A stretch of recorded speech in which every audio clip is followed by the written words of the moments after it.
What up, everybody? I'm Brian Willis, no relation of Bruce, and it is here. Ladies and gentlemen, the new Toyota Hilux is upon us. Disappointment is the word that comes to most.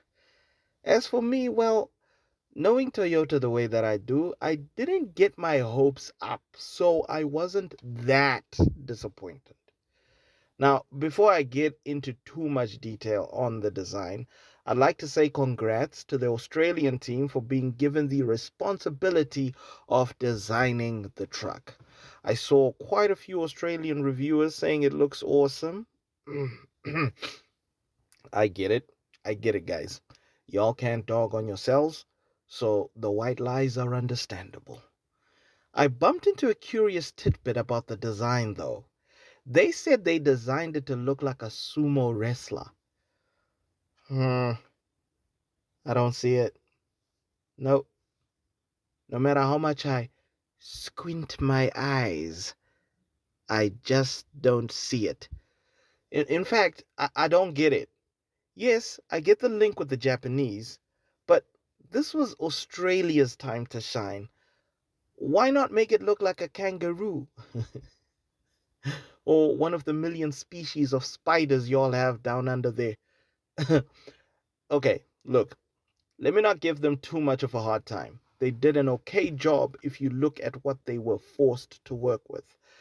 I knew it wasn't going to be a dramatic change aesthetically because of the spy shots, but overall, this was very underwhelming. And considering the absolute chaos the Ranger caused with the F 150 inspired Ranger design, ooh, nothing about this truck looks like a Toyota.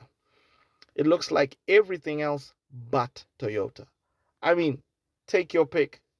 It looks like a Chevy Colorado, a JMC Bayodian, a Haval H6. It even kind of looks like the 2025 Chang'an Hunter Reeve. Wait, was the Chang'an named after the Chang'ani bag? Because it carries so many things? Like Comic Elder's bag? Speaking of Comic Elder, maybe the president should have given him the Chang'an instead of the Raptor to match the look. Anyway, back to the not so new Toyota. But let's move inside. Thank you so much for listening and totally revamping that interior. Thank you so much for getting rid of that ga shifter. It's got a beautiful 12.3-inch infotainment screen with a very modern looking interface. Loving the new digital gauge cluster and the updated steering. Yes, it's exactly like the Prado, but it's a welcome change nonetheless. But, yes, there's a but. Because the truck is based on the same platform as the outgoing Hilux, you still have the same posture issues for the occupants, just with better seat padding and sound insulation. Engine wise, it's still the same GD6 engine with a diesel and petrol option. There is a hybrid version and a BEV coming, a very first from Toyota. Performance wise, expect the same as the outgoing Hilux. Now, to summarize all this, is this car going to sell? Probably. Why? Because Toyota has this habit of always ticking the necessary boxes, with the most important one being reliability. So, Toyota loyalists will definitely be making orders based off of that alone.